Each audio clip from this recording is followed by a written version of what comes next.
Урбан фестивал Еволуција на сонот. Весела Моловска, организаторот е мојот соговорник денеска. Како ќе еволуира сонот? Добро утро. Добро утро.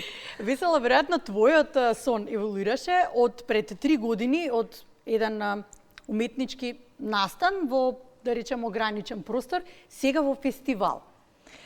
Поточно кажано 9 години се, бидејќи еволуција на сонот започнува во 2016 година, кога мојата куќа, семејната куќа наша во Дебармало, беше една од последните дебармалски дворови кои што исчезнува. Оној со разгранети овошни трвија и сето тоа наше детство кое што сме го имале. Сега, И тогаш, наместо да плачам, ја наполнив куќата со уметност и тој настан беше всушност во соработка со сите многу наши познати реномирани уметници, кои што дојдоа нацртаа мурали во куќата, а покрај тоа се случува и многу концерти. Мухамед Ибрахими го отвори тогаш тој дел, музичкиот дел. Така што беше еден како домашен фестивал направен во соработка, заедничка соработка, во заедништво со сите наши уметници. Вика вака, 9 соби на Дебармалската куќа беа насликани со мурали од реномирани уметници, придружувани со концерти, со перформанси, оставајќи магично искуство за посетителите. Многу беше магично. На крај, бидејќи децата исто така отворија, почнаа да цртаат, имавме како децата ја отворија куќата. Така. И уметниците беа во паника, што се случува, нели требаше ние. Ама всушност децата таа енергија што ја оставија во куќата, таа така се разви, уметниците ги насликаа своите мурали што ги насликаа, се инспирираа на начинот на кој што се инспирира, а потоа немаше присутен кој што не наслика по нешто на ѕидовите. Стварно многу убаво излезе. Беше стварно магично чувство, на луѓето беше многу магично и многу необично чувство тоа што се случи во куќата. И тогаш го нареков еволуција на сонот, заради тоа што јас се занимавам со култура, студирав менеджмент во култура, магистрирав во Мадрид, потоа понатаму живеев и во Португалија и работев нели со во центрите на културата, со Наполи и она уметничко движење Паломарт од Наполи. Така што мене Паломарт на пример ја промени мојата насока на размислување и на начинот на креирање. И мојот сон е многу голем, но го нареков еволуција на сонот заради тоа што секој од нас има по некој сон. Да. И убаво е кога создаваш, значи создаваш во себе, еволуираш и се надевам дека овој фестивал за кој што сега ќе зборуваме прво урбано издание ќе премине во традиција, а и за традицијата ќе зборуваме. Прво урбано издание на еволуција на сонот. Што значи сега тоа урбано издание? Па урбано издание заради тоа што трите дена се комплетно различни. И е сосема отворен за сите. Не е фестивал со влезници, каде што треба да платиш влезница да влезеш, туку е фестивал кој што е со една другарка, кога го разговаравме и кога ги го објаснував, ми рече, а ти значи правиш бутик фестивал. И викам, стварно, ова е многу интересно звучи, бутик фестивал. И баш е едно такво издание, баш како бутик фестивал. Поканив многу покровители, многу спонзори да дојдат да учествуваат. Би сакала да го направам баш така како бутик урбан фестивал, каде што луѓето ќе може да се чувствуваат како да се на скроз посебно место, како на отворено сосема град. А всушност се во урбана средина? Во урбана средина имаме на првиот ден сосема ќе зборуваме за програмата, но се 3 сосема различни дена за сите вкусови на секој граѓанин. Добро, ќе биде во паркот во Ѓорче Петров, така? Да. Да, добро. Сега, фестивалот носи динамична, современа програма наменета за сите генерации. Тешко ли беше да се одговори на предизвикот за сите генерации? Поради тоа што имаме од 7 до 77. Не, јас сум мајка на 2 прекрасни деца кои што сум ги носела од бебиња по фестивали. Затоа што јас живеев нели Португалија, Италија, така натаму Шпанија. Значи моите деца се израснати на фестивали, така што јас не креирам нешто што не е за сите. Посебно вториот ден кој што ќе биде со 3 на 3 фудбалче, каде што ќе може и старо и младо да се многу ќе биде забавно. Да се измерат силите. Добро, проектот продолжува од 2016. Проектот продолжува во кинотеката на Македонија. Да. Така, тогаш со музичко-визуелни настапи, со изложби, можеби од тогаш, па и се внесува сега во Урбан фестивал и музика, и уметност. Како еволуираше искуството? Што се е потребно за да се задржи публика на едно место? Што се е потребно за да се задржи публика на едно место, мислам дека е потребна квалитетна програма и да им се понуди. Ние задржуваме сега публика и со турбо фолк, нели?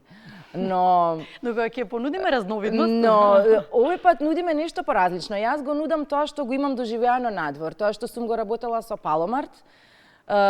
И тоа што нашите исто така го сакаат. Например, првиот ден ми е мена уметнички ден. Првиот ден ми е со world music, со мурал, Джовани Анастасија ќе слика мурал. Ќе имам лайв арт перформанси кои што се со не знам како видео, пластик, елементи, малку понеобичен начин на проектирање и на создавање на уметност. Поразличен тип на концерти, поразличен тип на музика. Добро. Можам да го споредам со малку со некаков тип како Оффест, например, што го имаме на Оливер. Ама е тој стил на музика, но со многу поразлични звуци и нијанси. Интересно ми е ова вториот ден, 12-ти во суштина, од 11 до 13 така, на 12 вака. Вика, денот е посветен на слободата на изразување преку музика, танци, визуелна уметност. Тогаш работилници ќе се случуваат повеќе. Тогаш се случува и работилницата со Жунињо и Битуруна. Жунињо е другар мој бразилец, кој што е од бендот Фиџу Кичора. Таа многу ќе биде забавно. И не докажав за првиот ден, не докажав, заради тоа што се случува и имаме и диџеи, имаме и арт перформанси, имаме и концерти, и затоа е малку поразличен. Комплетното од почетокот до крајот на денот ќе се доживее една поразлична, како да кажам, екстаза, да ја наречам, на движење од правец на музика до се тоа што ќе се случи до крај. А вториот ден, да се вратиме сега, ќе имаме работилницата со Жениња, кој што ќе ги земе децата, кои што ќе земат инструменти од се, дали чаша, дали некако, знаете, оној еколошки аспект на дека можеме се да искористиме, така што он е еден од подобрите перкусионисти, кој што свири со познати бендови од Бразил, живее во Лисабон и има свое едно движење на пандеиро, кој што се пандеиро е португалскиот бразилски перкусионист како наше дајре. Така што ќе направи еден мал оркестар од сите кои што ќе се вклучат во работилницата. А третиот ден се враќаш повторно на корените? Да, третиот ден прошетавме по светот. Да, и се враќаме. Имаме она урбана, хип-хоп, брейк-денс култура и така натаму, а третиот ден завршуваме 13 септември. Да, 13 септември завршуваме со Джун, кои што се едни мои прекрасни пријатели кои што создаваат еден сосема поразличен инди, рок, поп, фјужн, не знам како да го некој кантри, американа, со македонски примеси. Имаат свој оригинален звук, малку поразличен на македонската сцена, кој те носи кон едно сосема друго патување, не е ни рок, не е ни, туку е баш буквално патување.